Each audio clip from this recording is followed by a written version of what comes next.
So, I've done reviews for the other Mortal Kombat movie, Mortal Kombat Annihilation, and the new one. So I figured I might as well do a review for the original movie. So, this movie was directed by Paul Anderson. It is based off the first Mortal Kombat video game. This movie came out in 1995. It did very well. Of a budget of 20 million, it grossed 120 million, and that's not probably. I'm assuming that's not counting the sales of VHS and toys, other merchandise. Yeah, the movie probably actually made a lot more money than it. Now, the movie pretty much follows the storyline of the video game very closely. A matter of fact, all of the characters are the characters from the first video game. If you played that first game, it didn't have that many characters. I think it was like 7, 8 characters, something like that. Okay, anyways, there's a martial arts tournament, okay? And this tournament decides the fate of the world, okay? There's an emperor called Shao Kahn, and he wants to invade Earth. He goes around invading different realms. If he can win a certain amount of martial arts tournaments, he's allowed to invade. Now, the Elder Gods set this all up because Shao Kahn was just going around, gangbusters, just taking over everything. Very close to the storyline of the original game. I think one character like Katana. Katana was not in the first game. She was in the second game. So this movie takes a few elements from the second game. Now, movie starts. There's 2 Asian guys. A younger Asian guy and an older Asian guy. And the older Asian guy is beating the brakes off this dude like he stole something. Matter of fact, this guy here, he just got the brakes beat off of him. So,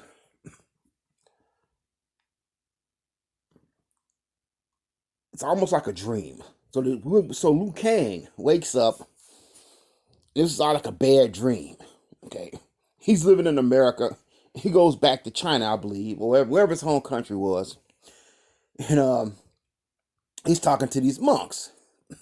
And they essentially tell him his brother died in Mortal Kombat. And he's like, Mortal Kombat? What the heck you talking about? That's some nonsense. I don't believe that garbage. A tournament can't decide the fate of the world. You guys are some clowns. You know what I'm saying? So he says, okay, screw it. I want to go fight in Mortal Kombat 2. Okay, and I want to avenge the death of my brother. So you get Liu Kang's motivations and why he's doing what he wants to do. Basically, the first part of this movie just briefly deals with all of the main characters' motivations as to why they enter the tournament.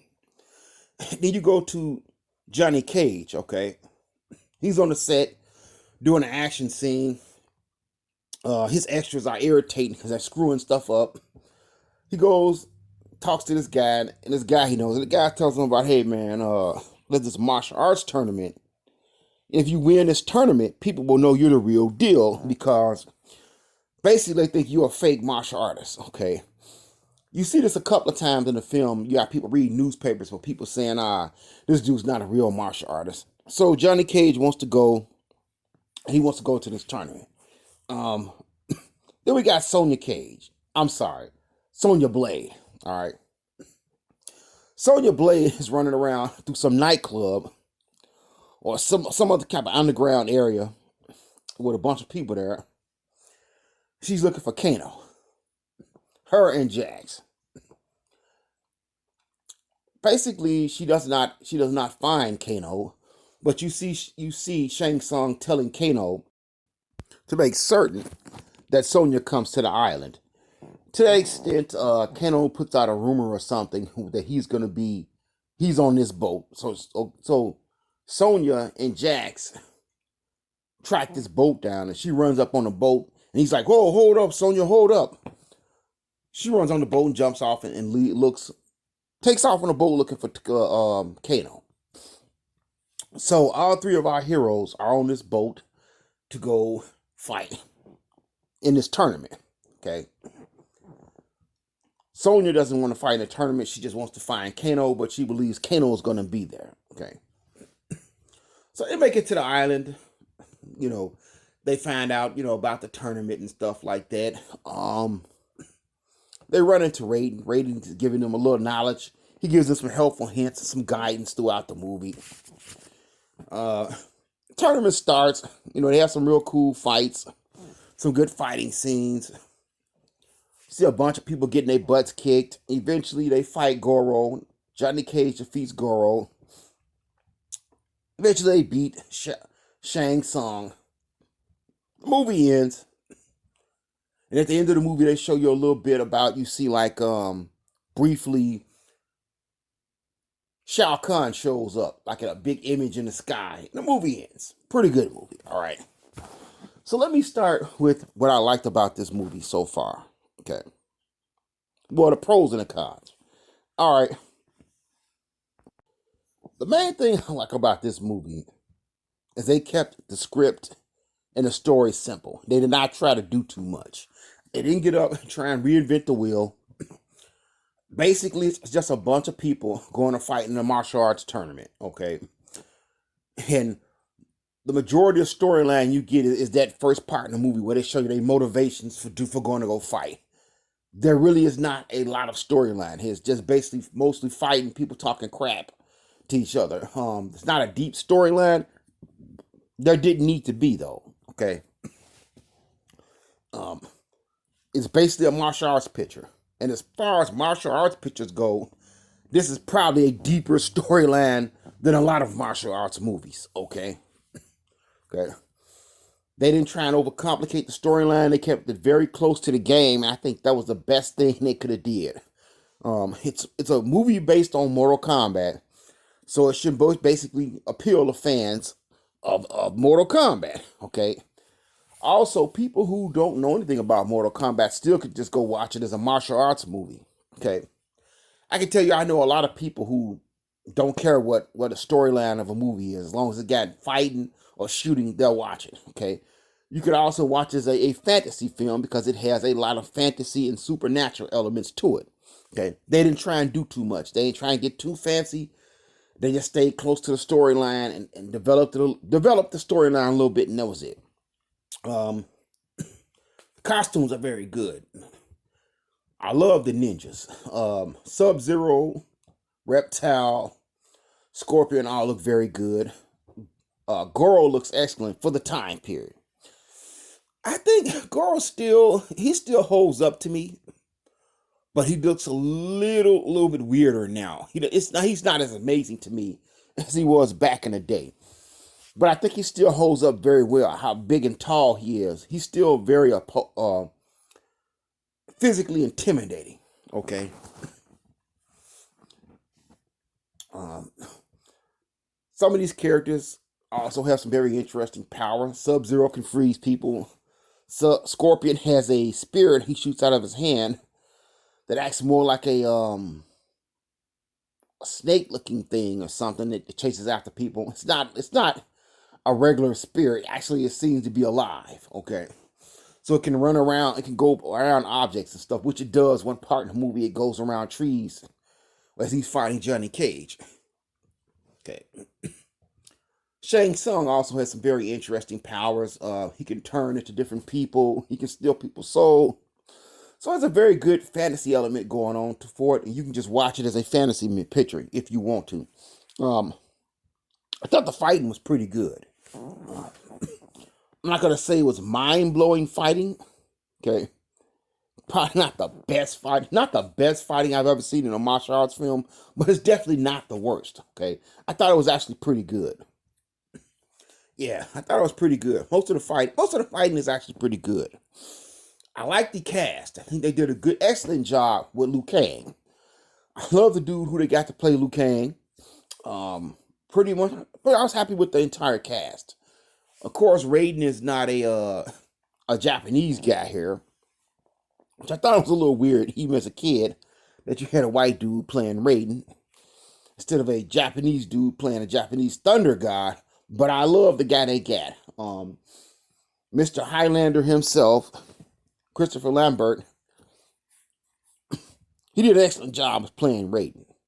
And that's one thing I liked about this movie. I felt like all of the actors, they really tried to work with what they were given. Okay, they did a good job. Johnny Cage is fun. Back in the day. I know everybody liked Johnny Cage in this movie. Okay, he had the best lines in this movie. I liked the entire cast. Sonya was good. Uh, oh, I love Shang Tsung. The dude that got to play Shang Tsung was perfect. I think the biggest travesty of those original Mortal Kombat films, they did not bring Shang Tsung back. That's what they should have done. They should have brought him back. Okay. Now, what else do I like about this movie? This movie, there really isn't a ton of talk about, like in this movie. It's not that deep. It's a good movie. You like it for what it is. There's some very good sets in this movie, like the island, the broke down rickety boat. Okay, yeah, it's pretty good. I think the sets was pretty good. You know, they did a pretty good job. Okay, you know, they played a Mortal Kombat theme in some parts when there's action. Yeah, I think the movie did what it had to do. Okay, it was an enjoyable movie. It's not Shakespeare. It's not something you're gonna love, but it did good for what they had to work with. Okay, they did as good a job as possible, in my opinion, for a video game movie. Now, there's some cons to the movie. There isn't much that I can think of. The special effects. Some of the special effects do not hold up well. Okay. While the special effects here in this movie are better than the one in Mortal Kombat Annihilation, which are horrible, these special effects, most of these special effects are not mind-blowing. They were not mind-blowing when I first saw them as a kid. They didn't look that great to me. So they don't hold up. Some of them still look pretty decent. But even back then, I was not wowed by the special effects. The other elements of the movie were great to me, and the special effects was okay. And I figured, hey, they do a sequel, maybe they'll spend some more money and they'll improve the special effects for the sequel. Of course, that didn't happen. They got worse. Yeah, special effects don't hold up. They, like I said, they weren't mind-blowing at the time. The good thing is, this movie does not really have a ton of special effects. You know, they're brief special effects scenes.